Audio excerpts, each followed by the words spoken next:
Well, good morning, good afternoon, and good evening. Welcome to our What the CEO Needs You to Know Earnings Call Lab. My name is Brent Barclay. I'll be facilitating our program today. As we get a chance to walk through an earnings call lab workbook, how to listen to these earnings calls. How do I capture information and use that? And this month, we're looking at Meta platforms, also known as Facebook. They just barely changed their name October of 2020. If you haven't been a part of these programs, welcome. Good to have you here. We're with a company called Acumen Learning. We focus purely on the topic of business and financial acumen training. We offer this webinar as a follow-on to our building business acumen learning experience. So many of our graduates participate, but we also have an open enrollment to anybody, whether you've been through one of our programs or not. Our goal is this, to kind of demystify the process of capturing information from our senior executives in these earnings calls. How do I capture the key messages? How can I understand the metrics? And then what can I do about it based upon my role within the organization? We do these every single month, about the third or fourth week of the month, and various different industries. So if this is your first one, please come back and continue to practice using the tools that we'll provide in this program as you continue to build your business acumen on how to listen to these great earnings calls our companies, our customers have available to us. So with that in mind, I'm going to go ahead and share my screen. So let me go ahead and get that up and running as we get going today. You should at this point be seeing my PowerPoint. Should look something like this. Actually, let me jump back here, make sure I'm where I need to be. So again, welcome. Good to have you today. Well, you're coming to a program, an earnings call debrief, all about how to listen to these earnings call. Well, the question might come to mind is, when's the last time you listened to this earnings call? You may have been, it's been earlier this year. This is we're right in the heart of earnings call seasons, where we get a chance to listen to the fiscal year 2021 that ended December 31st. Any publicly traded company that reports on a annual or calendar year is required to have their financial information in by March 1st. So next week it will be out. Most companies will take the opportunity to have these earnings calls during basically the last part of January through the last part of February. And so we're right in the heart of those. Now, some of you may say, Brent, I've never participated in these earnings calls. No worries. That's why you're here today. I'm going to walk you through some resources and tools to be able to access. Well, let me give you a high level of these earnings calls. They happen on a quarterly basis. It's a chance for the executive team to communicate to the market their financial performance. Now, they're not required to provide an earnings call. That being said, by far, the majority of publicly traded companies will take the opportunity after they submit or once they've submitted financial information to the SEC, they'll provide these earnings calls as a great place to communicate to the market kind of where they're currently at, where they want to go, and how they're going to go about getting there. It's a chance for analysts to interact with executives around what's really going on in your business. Where do we see some real positive trends, and where might there be some challenges or hurdles the company needs to address? The whole goal of the analyst community is to try and capture information. Then they write a report that they submit to their investors, and they're basically describing whether they should hold on to that stock, whether they should buy more of that stock, or maybe whether or not they should divest that stock. Not only that, though, these earnings calls are available to anybody. Not only can you participate in the actual call itself by registering for the call and listening in on it, but you can also access the information post the call. Once the call's already happened, they will have a webcast recording that will be available that you can listen to. Some companies will have a transcript. You can read it if you want. They'll have slide decks, etc., available to you. So these calls happen on a quarterly basis. What's interesting is even though all this information is available for so many people, very few people actually listen to these calls. And interesting enough, here's some kind of sobering statistics. Even though this information is available to individuals, employees, et cetera, this statistics comes from Harvard Business Review, where they found that 95% of employees don't understand their company's strategy. Can you believe that? 90% don't understand their company's important business metrics. Now, you may say, wait a second, at my company, we're much clearer around our strategy.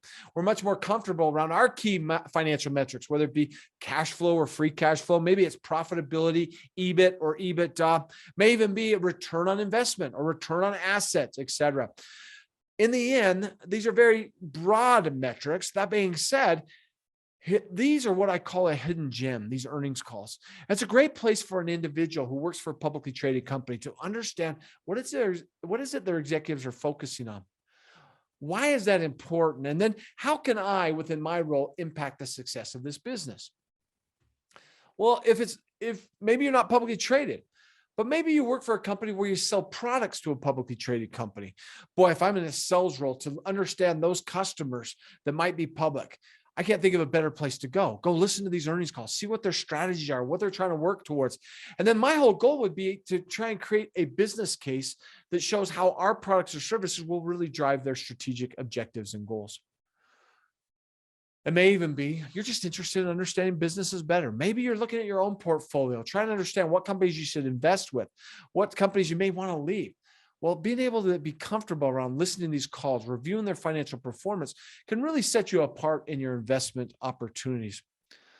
Well, with those two sobering statistics, imagine you're a CEO of a multi-billion-dollar company. And this month, we're looking at Facebook. It's actually, if you're not familiar with this, they just changed their name, October of 2021, to Meta Platforms. Kind of plays off this metaverse as a big asset or product that they're providing. But Facebook is now known as Meta. In fact, they're going to change their ticker symbol from Facebook or FB to Meta. That will be their new ticker symbol. It's supposed to happen by the first half of this year, 2022. So imagine you're the CEO of Facebook. You got Facebook, you got Instagram, you got WhatsApp, you got Messenger, you got Oculus, all these products and services.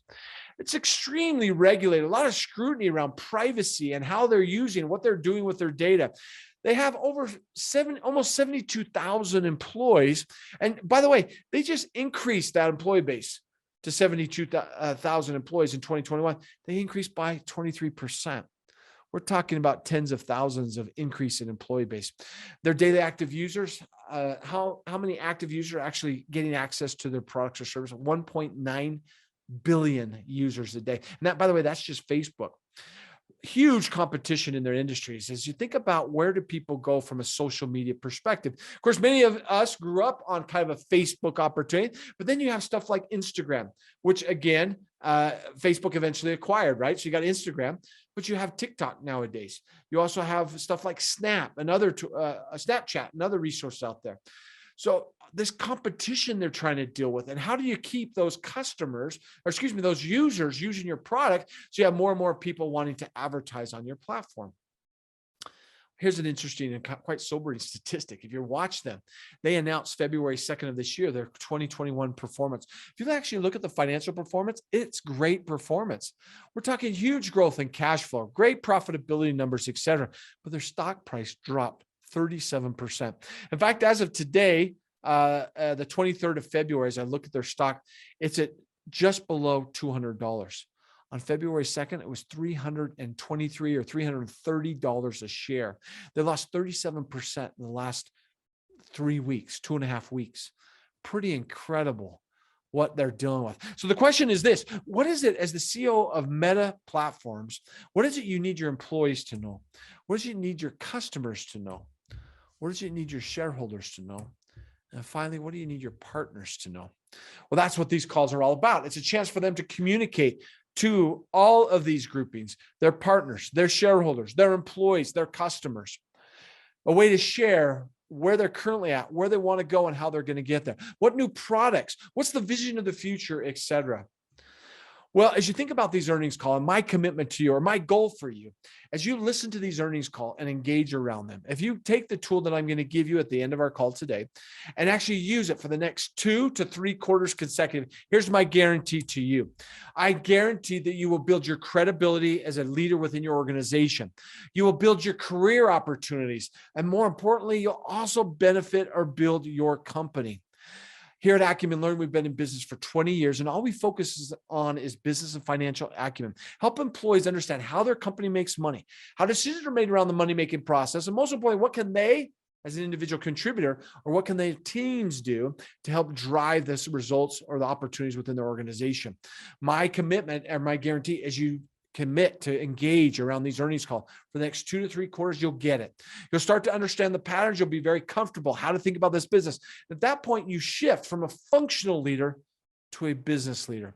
You think about Mr. Zuckerberg. He didn't start as the CEO of, well, I guess he was a founder. So yeah, I guess he did kind of start. But most CEOs don't start as a CEO. What happens? he or she starts by some role within an organization. Over time, they get very good at what they do, but they begin to see the bigger picture of the organization. They begin to go outside their functional role and see how things work together for the good of the organization, and eventually get in a position where they have responsibility over the whole organization. That's what business and financial acumen is about. That's what listening to these calls is about, to help you move into that business leader perspective. So that's my guarantee to you. As you participate in these calls and use these tools, you'll definitely build your credibility, your career, and your company. So let me give you a 3-step process. If you've been on the call before, you'll understand it's a very simple process. We want to be simple. Keep it simple is what we want to try and do. So 3 simple steps. You got to prepare for these calls. You got to analyze them. You got to apply them. So let me jump in the prepare phase. Again, you'll get access to this tool by going to our acumenlearning.com/webinar. You can download this participant guide. So here's how it works. Let me quickly give you a brief overview of these earnings calls. I kind of shared high level what they are, but let me just give you the actual call itself. They happen anywhere from about 40 minutes would be a short one, all the way up to an hour and a half, and even some of them will be even longer. But by far, the usual time frame, you're looking somewhere around 50 to 60 minutes is usually what you would see. Now, in these calls, they're broken into 2 parts typically. The most common is the first part is where the executives get a chance to communicate to the market. They call that their prepared remarks.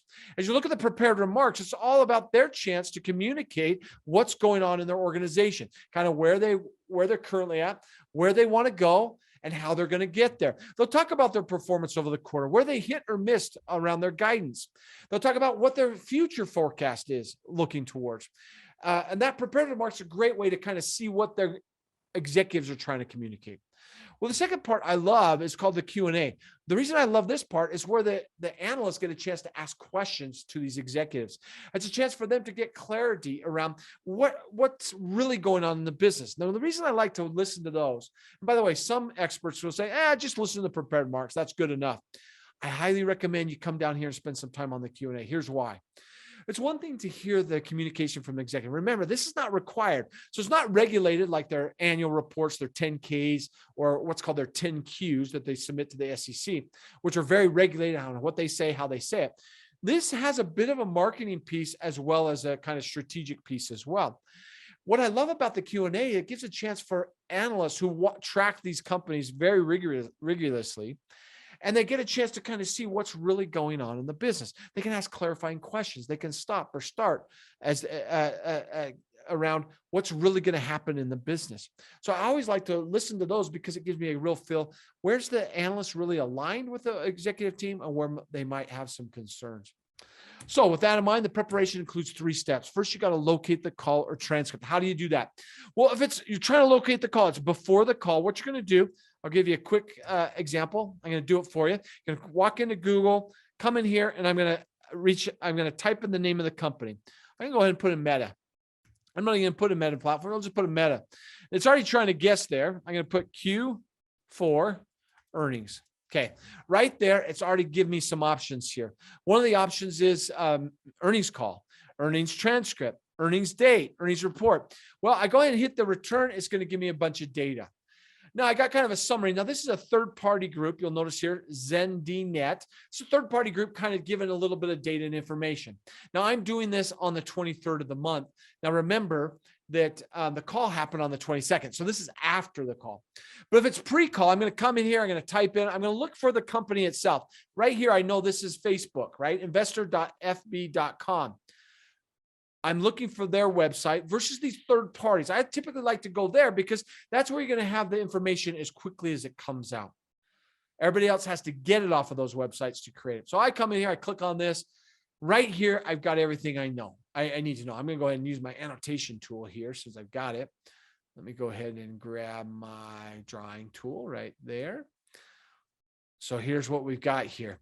If it's pre-call, all I'm going to have is a registration link to the webcast itself. Now, because the call's already happened, here's the actual recording to the call.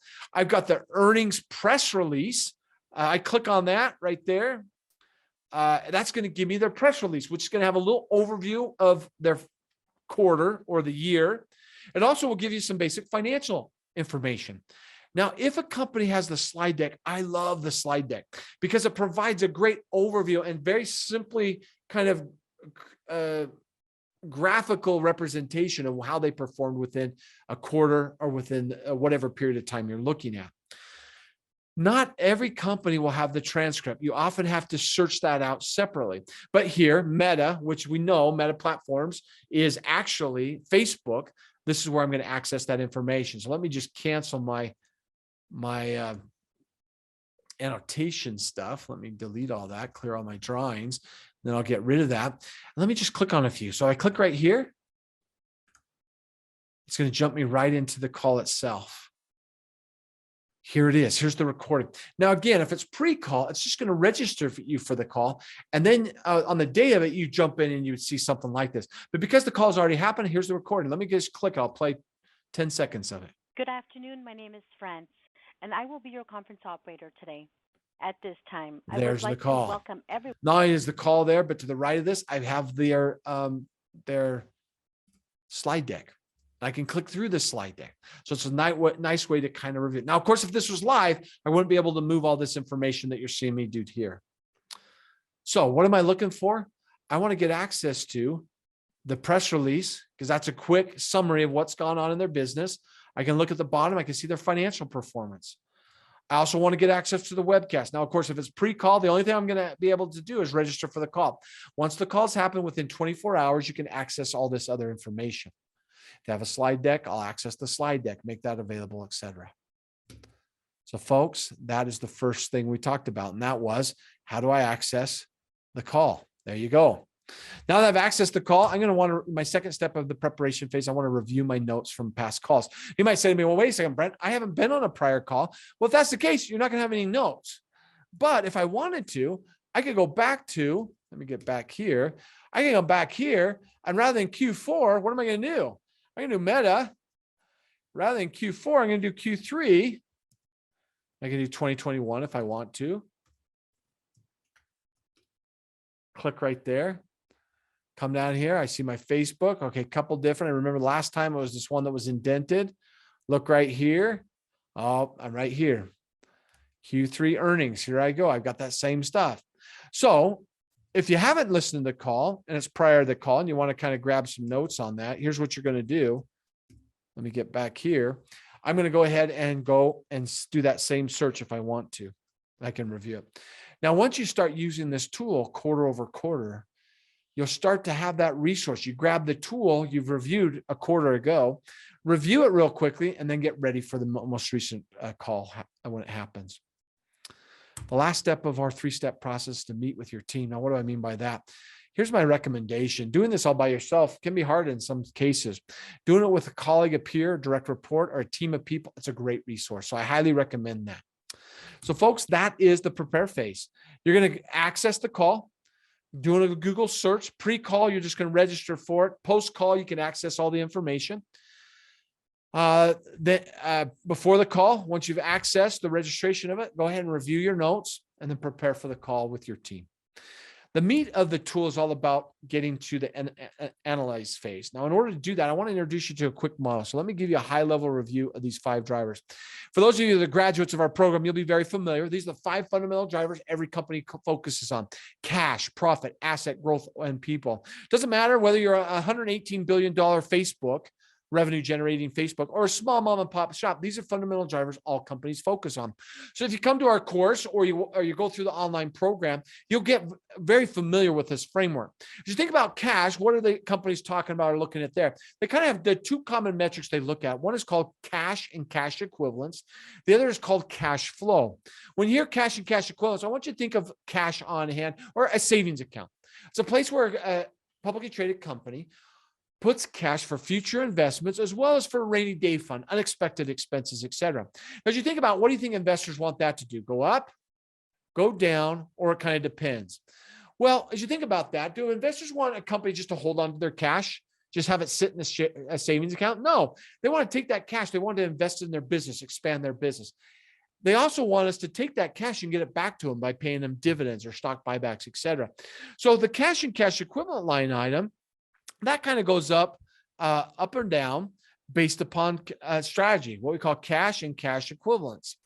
versus what's called cash flow. That represents all the cash that comes in from a business's core operation minus the cash that goes out for running the business's core operation. The difference between that is called your cash flow. Another way of thinking of this, think about the cash that a company generates from its core business. Of course, what do you want that to do year over year? Go up, go down, or it kind of depends?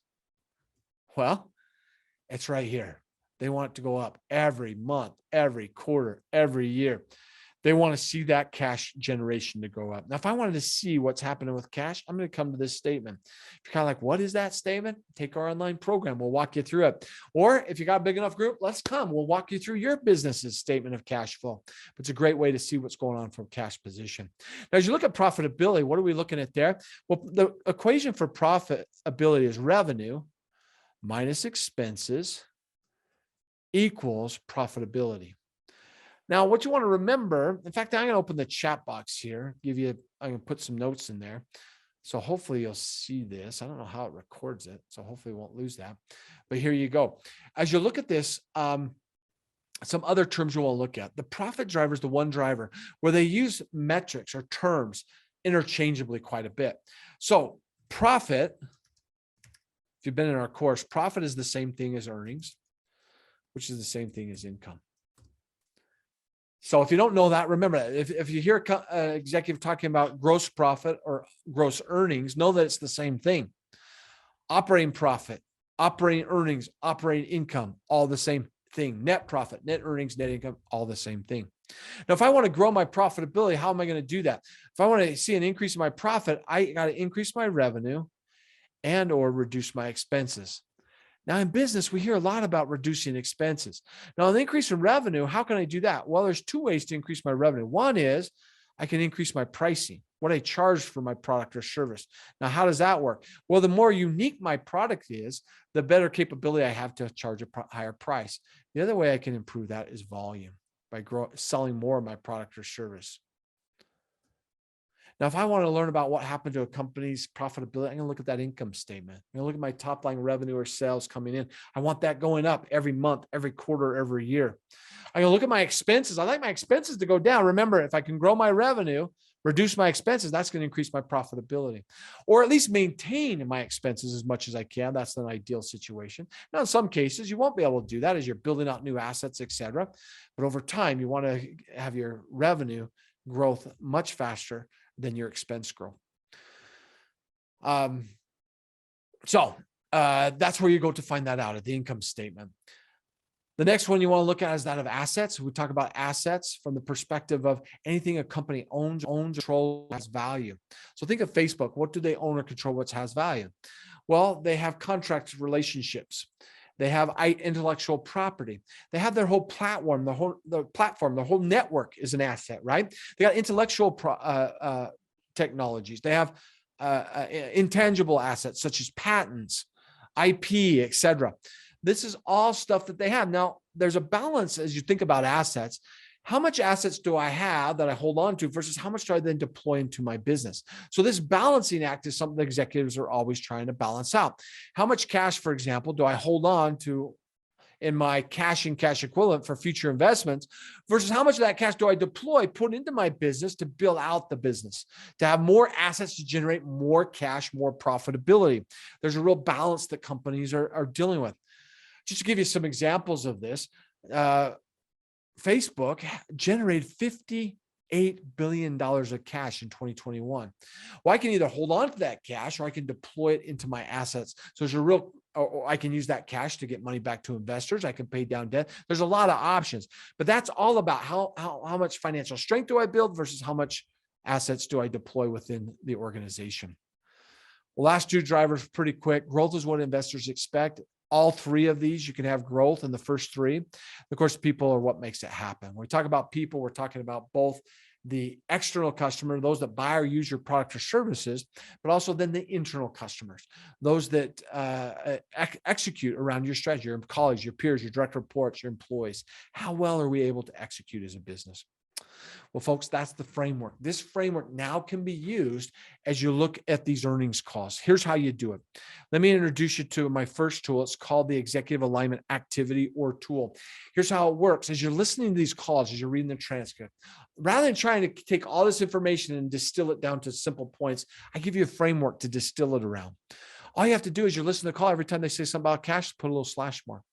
So they talk about, hey, we increased our dividends. We borrowed more cash. We paid down our debt. We got money back to investors. Dividends, distribution, that's all going to be cash versus, hey, I increased my revenue year over year. I got greater profitability. My expenses decreased. I deployed more assets. I built out the metaverse. I'm doing more around Reels, new technologies around Reels. I'm deploying that. These are all, anyways, you start to see numbers, slash marks throughout the model. At the end of it, here's what you're going to do. You're going to capture them right here. How many times did they say something about cash? How many times did they say something about profitability, etc.? Now, don't worry. If you're new to this, I give you a definition on every single one of these. If you've never been through one of our classes, at the end, why not? Come join us. We'd love to have you. But if you haven't, no worries. Right here, you got a definition of what we mean by cash. The real genius of this tool, in my opinion, is the next part. It gives you trigger words or examples, things you need to listen for. And if you hear that, you know you can put a slash mark. So if they're talking about dividends and distribution, I'm absolutely going to talk about cash for sure. If they're talking about stock buybacks or issuing stock, I'm going to talk about cash, etc. That's how you do it. So throughout the call, you're capturing all these slash marks. Once you're done, you come over to this right side, and what you're going to do is you're going to actually answer these 4 questions. The 4 questions are this: which business driver seems to get the most attention? And I love the second part, why? What is it about their business? What's going on around them? What's going on externally, internally, that's causing them to focus around this topic? For example, during the downturn with the COVID virus, you saw a lot of companies who were struggling around cash. All of a sudden you see cash come out. Well, why? People weren't buying their products. They shut down their operations. So their ability to generate cash was lessened. Companies like Boeing, the airline industry, travel industry, had huge issues around cash. Why are they focused on cash? Because they're dealing with the lack of cash. They're running out of it. Versus companies like Amazon, which had rapid growth during the pandemic, and were able to talk a lot more about growth, a lot more about profitability, et cetera. So what were the 2 or 3 main points the executive was trying to make? What are the goals and trends or objectives moving forward? And finally, because it is an earnings call, a great question, what were the analysts focused on? At the end of this tool, what did the market say? What were the next few days? Kind of look at their stock price, what happened here. Of course, you would have saw Amazon, Facebook's going down like this as they got hit dramatically after they announced their results. That's the tool. Well, let me show you how it works. In the end, here's a quote. So as I look at this quote, here's what I see. This is from Mr. Zuckerberg. Today, I'm going to discuss our 7 major investment priorities for 2022. They are Reels, community messaging, commerce, ads, privacy, AI, and of course, metaverse. So which of the 5 drivers are they focused on? Well, for sure, you're talking about different assets, new products or services they have available. Now, potentially, because we're investing in those, that's going to take cash to invest it. But that's going to allow me to generate new products that eventually are going to drive growth, which eventually, so you can see, you might have multiple slash marks on one sentence. That being said, what we've found with this process, we do about 1,000 of these sessions a year. And invariably what we find is that the top 2 or 3 will rise to the top. It's not an exact science, meaning if you and I were to read this paragraph from Mr. Zuckerberg, you and I wouldn't get the exact same amount of slash marks. But over time, and a number of people doing it, we typically find that they're able to get to all these, they get the same answers is what we're looking at there. So here's another one. And these are the areas that we're putting a lot more talent and budget towards. Talents, what is that? People. And budget towards cash. Absolutely. But before I get to that, I want to briefly touch on Q4 results. I'm proud of the work that our teams did here. Teams, what driver am I talking about? People for sure. Results, I don't know. That's maybe a long shot, but maybe profitability is a key result that they talk about. We ship products, assets. Our community continued to grow, again, an asset, but I also got growth happening there. And business of all sizes turned to us to help them reach people, which is going to be the people driver. Folks, that's how it works. Let me give you another one. So here is Sheryl Sandberg. I'll let you, you can go ahead and pause the video if you want, kind of see what you've got there. As you come back now, there's a number of things you might look at. The moment I see the word growth, I know they're talking about growth. That's for sure. Long-term investment, that's cash. I'm investing in stuff, right? Building out more assets when you talk investment. Reels is a key asset for them. Consumers, that's people. You can go on and on through this whole experience. Well, not only do you see it from the prepared remarks, but you also see it from the analyst question. So here's Brian Norwack from Morgan Stanley asking a question around assets, around growth, etc. I'll let you pause the video if you want to look at that. Well, folks, we don't have time to go through this whole call. We only have an hour for our calls here. So I did it for you. Here you go. This is what I found as I walked through them. So at the end, after I do all my marking up, and literally I am marking this thing up. Let me show you real quick. I don't know if you can see it online. We'll see if I can get a very good picture here. But if you look at that, you can see I marked it right on the document itself. I come back, add it up. Now you'll notice I have two different colors. I kind of separate them. This isn't something that everybody does, but I like to do it this way. I look at the prepared remarks versus what the analyst talked about. Now I do the analyst. It's not just the analyst questions, it's the responses the executive team talks about. In the end, that's how you fill it out. Once you fill it out, you start to answer the question. Now remember the first question, which business drivers seem to get the most attention and why? Bingo.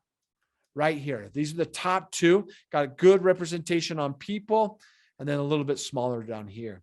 So as I fill it out, here's my responses to it. Which business drivers seem to get most attention and why?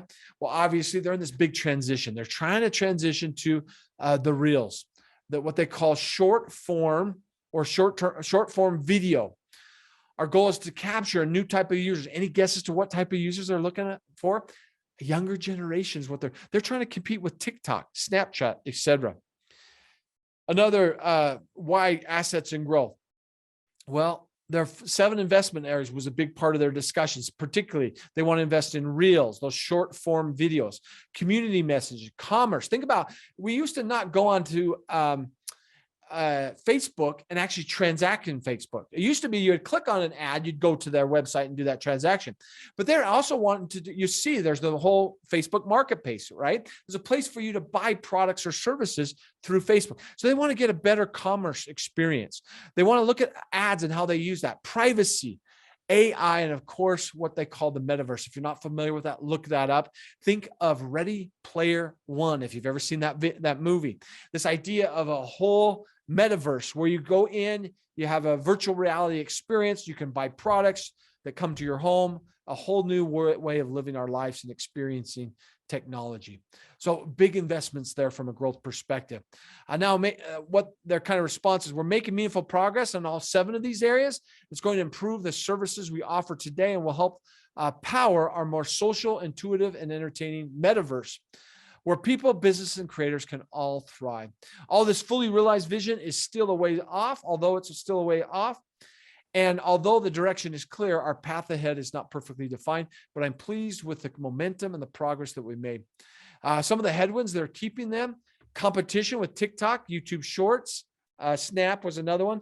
And then a big change. How many of us remember the Mac OS coming out? Remember when you got to 14.5 or above, anytime you got an app, it would ask you, do you give them permission to track your interaction through their app?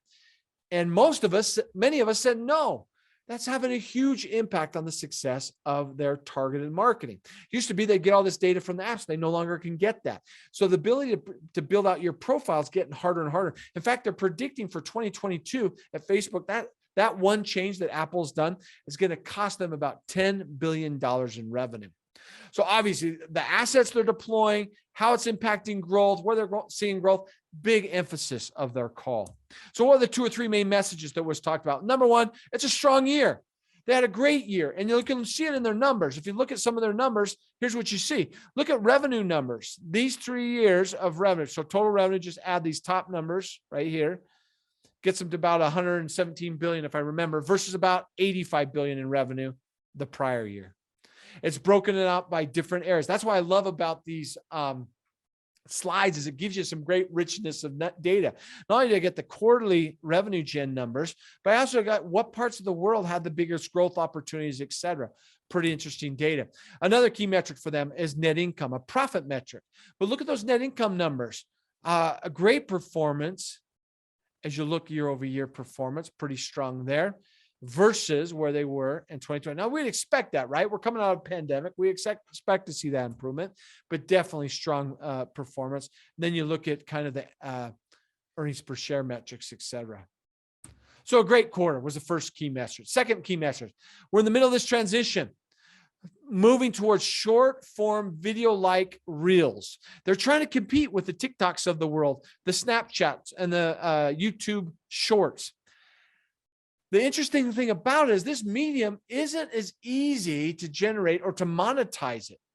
So that's a big part of their transition. You think about where they came from. It used to just be text, maybe a picture, and they would create links around that. Then it went to stories to drive people. Now you're going to these short form videos. Their ability to quickly transact and make the connection between an ad interacting with in a social media platform and a consumer actually buying a product, it's getting harder and harder to monetize that, to get more targeting, to be able to measure it, et cetera. It's been a bit of a challenge.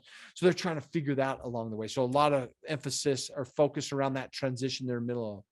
And then ultimately a key message was our continued success relies on building new products that people find valuable and enjoy using. And of course, where are they going to find those 7 investment areas that they talked about? So what are the goals, trends, and objectives going forward? I kind of highlighted 3 things that stood out. Number 1, this transition. That's a big focus of what they're talking about. Transition to this short form videos. Think of TikTok, think of Snapchat. They're trying to play that game. Why? They want to attract a younger generation. More and more of us are getting our social experience through these short form videos than we are reading text, than we're looking at pictures or looking at stories, et cetera. So a big emphasis there. A second goal or trend, these investment areas, a big emphasis. They generate $58 billion in cash. And in 2022, they're planning on spending about 29 to 34 billion in these types of investments. The last kind of goal trend is this e-commerce, how to make that e-commerce experience. Again, remember when Facebook came out, you weren't transacting in Facebook originally. It was you're keeping up to date on your friends. They put a little message in there. They put a little quote, maybe a picture of a quote, a little meme, etc. Then we started to do these stories at the top. People watch the stories. And now they're moving more to reels. You see it a lot in Instagram, but you're seeing it come into Facebook as well. But not now on top of that, they're looking at ways to create commerce experience where people can buy things, something like you might do through an Amazon through their website. So interesting to kind of see that transaction. Last thing, what was the key questions or concerns raised by analyst community? Here we go. Reels transition. How's that going? What's working? What isn't working? How quickly can you come up with a model to monetize those reels? A lot of discussion around that transition. Second, what is this new model? How does it impact customers, marketers, and financials? And then finally, what are some of the headwinds, this transition? As you get more and more scrutiny around tracking our information, iOS or now Android coming out with things where people opt out. It used to be you kind of automatically opt in. You had to go in and find a place to opt out, but you actually have to now opt in to allow them these apps to track you, which gives you more information from a marketing perspective. Now we like that, but as a small business owner, we don't like that. Why? Because I have a limited budget. I want to make sure I'm getting the information to the right person at the right time when they want to buy. And the other headwind that they're dealing with is how to monetize the reels. So questions around that, what's working, what did you see, et cetera, was the big focus of the analyst community. Well, folks, that's the first part of the tool. It's all about understanding where the company is, where they want to go, where they're focusing their time and attention. So what I know now, I know this huge transition they're going to. They're going after a different market, trying to capture that younger, they call it young adults market. They're looking at different mediums of having a social experience.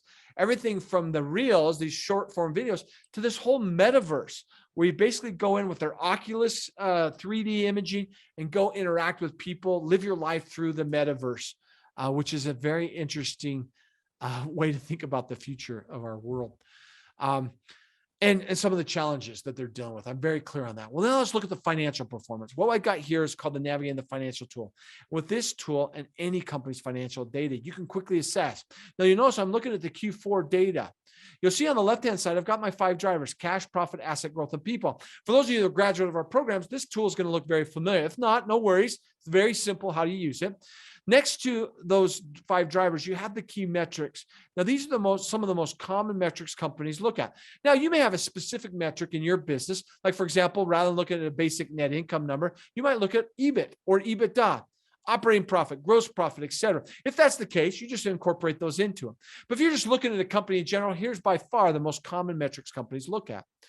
Now, don't worry as you're trying to calculate or see what's going on. You don't have to memorize where they're located. Even if you haven't taken one of our classes right here, it tells you where to go. If I want to get my cash and cash equivalents, that savings account we talked about earlier, what statement am I going to go to?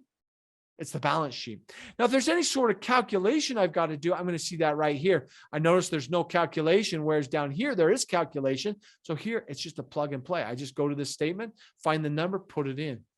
Now, what I love about this tool is it allows you to compare stuff. So here you are currently, if I want to look at just Q4 of 2020, but I could also go and look at Q4, look at a comparison of Q4 2021. Excuse me.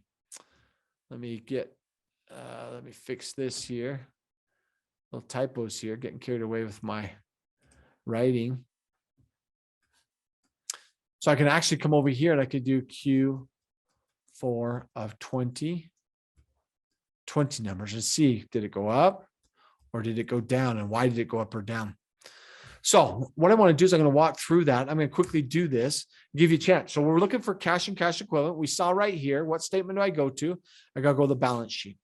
So I turn over here, look for cash and cash equivalent. Now, for those of you who've been through our program, you'll remember that the things that are most liquid are at the top. The things that are least liquid are at the bottom of the asset section. So of course, most liquid, you got it right here.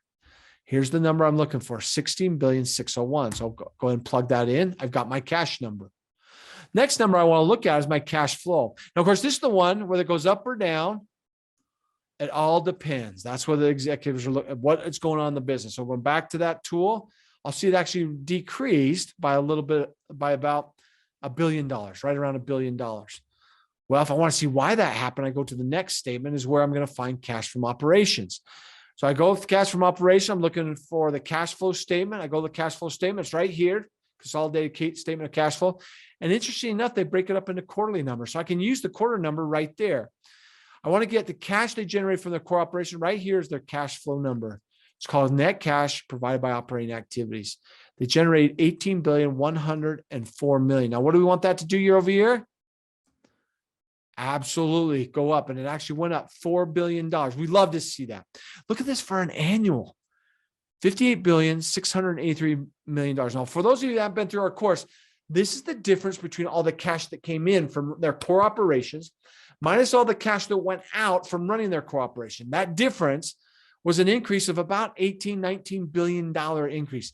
That's a huge success in a year period of time. But I'm only doing the quarterly number, so I come in here, plug it in. It's right there. Well, you keep going through it. If I want to go revenue, I'm going to go to the income statement, go to my income statement, boom. I'm looking at the quarterly numbers right here. There's my number, plug it in. Well, I want to see what happened on my net income. I go back to that same statement right at the bottom, $10,285,000,000. Plug that in. Now I'm ready to do a calculation.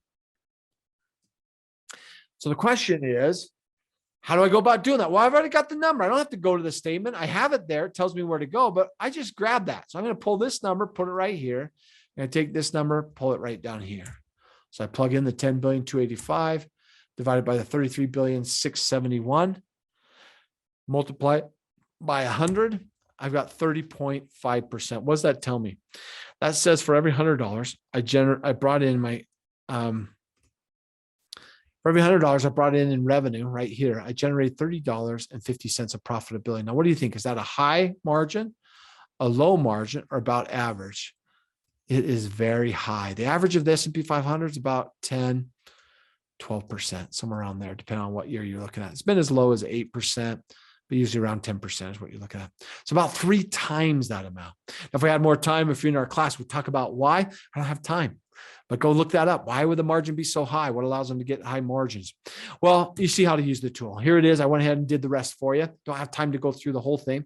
So let me go ahead and show you. Here it is, the rest of the numbers. Now I can start comparing. I see cash went down, but my cash generation went up substantially. This is a very positive metric. People like to see that. Not only that, but my revenue's up year over year. But notice this, my net income is down.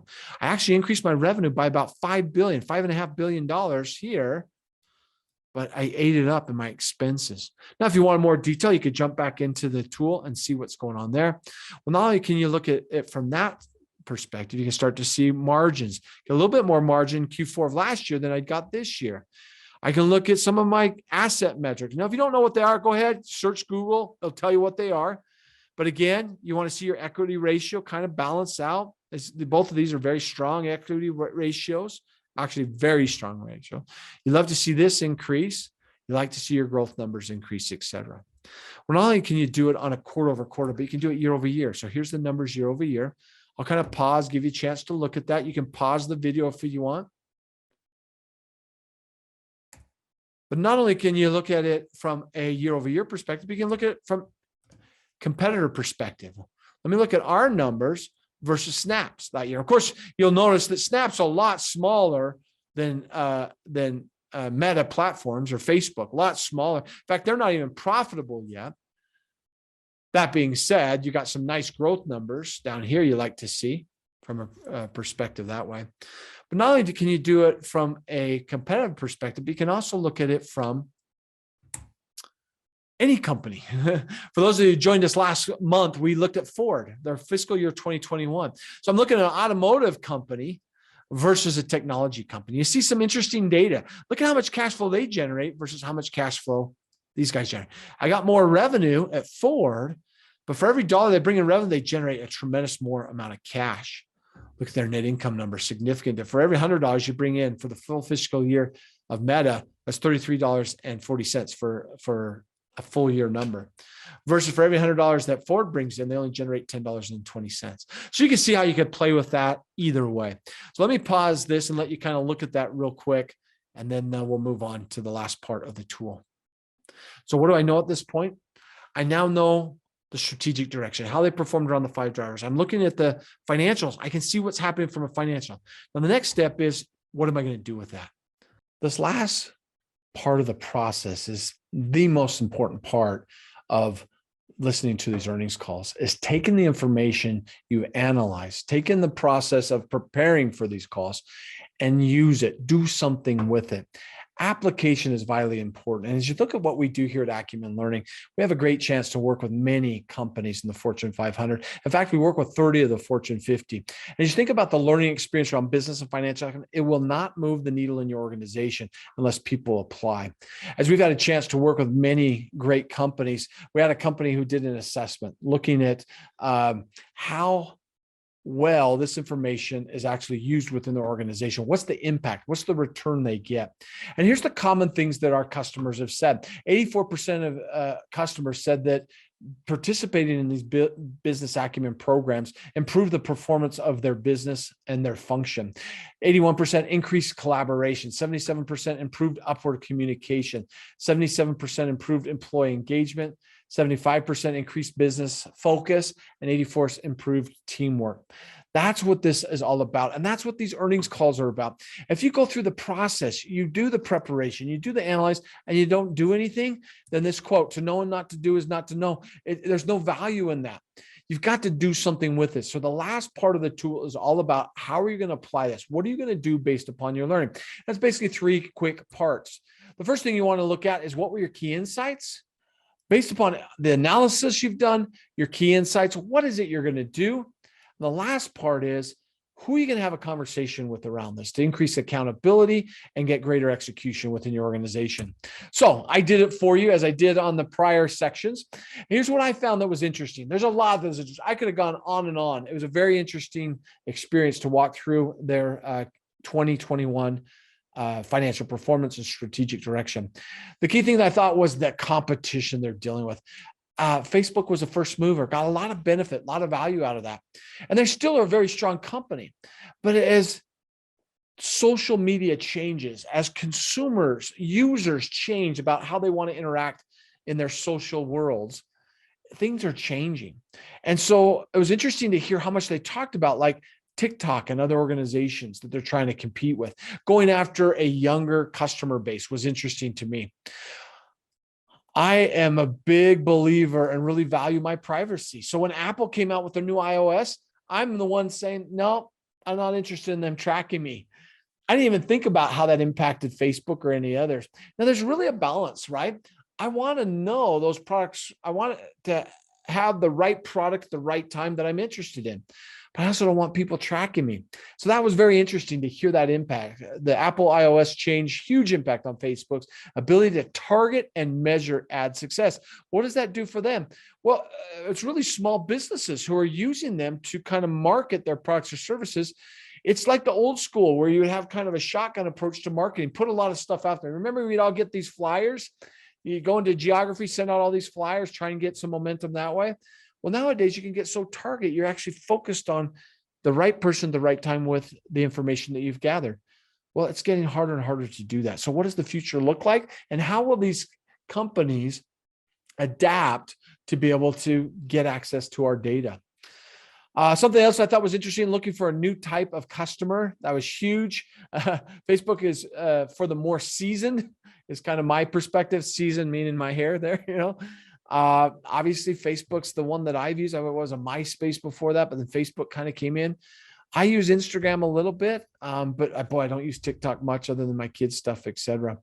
Reinventing themselves, their stock price hit, where they see the future is interesting. I thought that was interesting. And then this one was really interesting. Again, I don't know that I'm the right audience for this, but this metaverse. If you've ever watched the movie, if you're not familiar, look up the trailer, Ready Player One, and you'll see what I'm talking about. This metaverse where actually there was a Nice Guy as well movie that came out that kind of had this idea where you kind of live within the gamings or this metaverse. So very interesting to me as I think about what's going on with a company that I use, but I don't really think about their business model, et cetera. So how am I going to use that? Well, based upon what I've learned, here's the three things I want to do. Number one, I'm a trainer. I'm a consultant. I work with all sorts of companies, all sorts of industry. I love to see, okay, well, how is Snap doing? How is YouTube doing? What's their strategy, et cetera? I love to kind of learn that. So I'm going to take the time to go and look at that. Second thing I want to do is I want to share this information and finding with my colleagues, other consultants, the clients I work with, as well as new customers.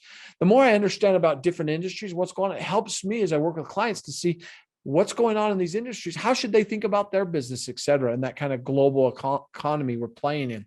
And then finally, I want to see how we can work with them. I would love the chance to work with Meta. We've had a chance to work with other technology companies, some big players, et cetera, out there.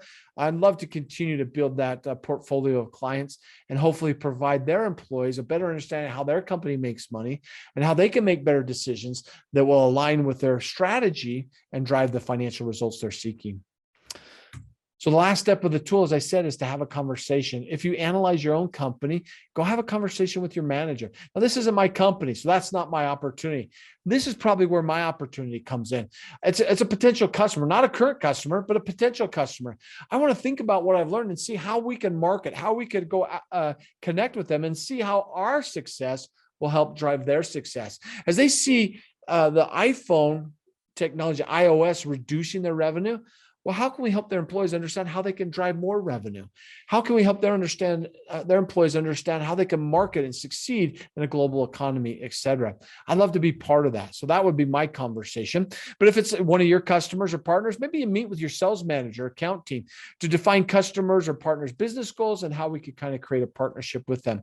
And then finally, if it's a competitor, if you're looking at a competitor, a benchmark company, meet with your manager or team, compare your business with the company you analyze. Identify actions you and your team can take to be more competitive and more innovative. Well, folks, that's it. So for me, here's mine. I'm going to meet with my sales team and talk about how we can market ourselves, how we can become that trusted partner for Meta platforms. Well, folks, with that in mind, that's the tool.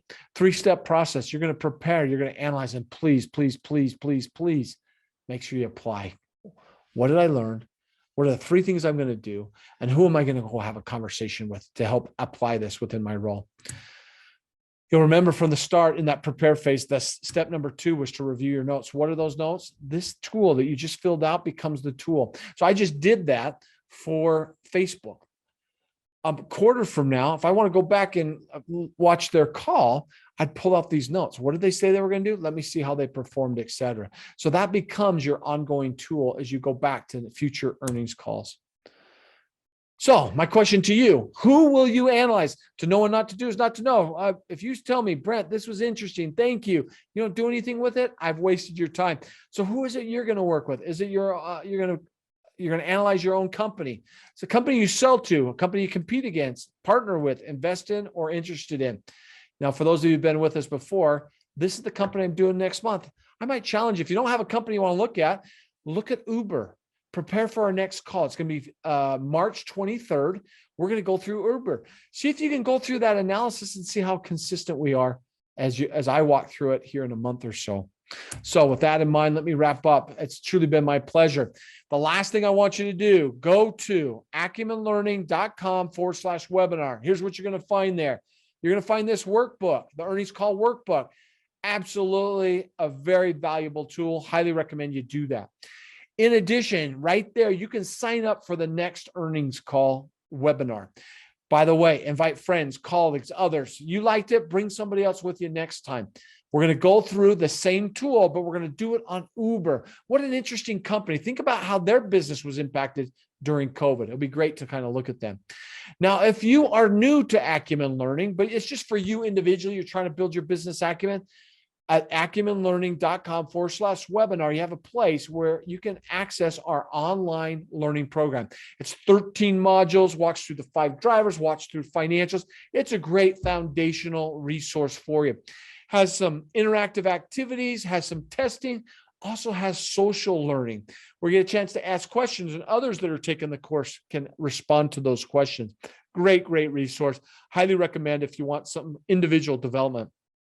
If you have participated in one of our course, but it's been a while, you want a refresher, I also highly recommend that Senior Big Picture online learning program. Again, you'll get $100 off. Now, if you're in a group and you say, you know what, I don't want just my personal development, I want my team, or I want our larger company to be able to benefit from that, please, at the same place you can access, make a request for additional information. We'll walk through at acumenlearning.com webinar. You can do it there, or just go to our website at acumenlearning.com. Folks, it's truly been my pleasure to spend some time with you today. Hopefully it's been a helpful experience for you.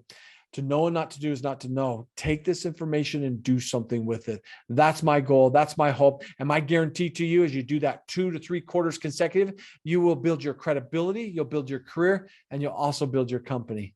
Thank you very much for your time and have a great day.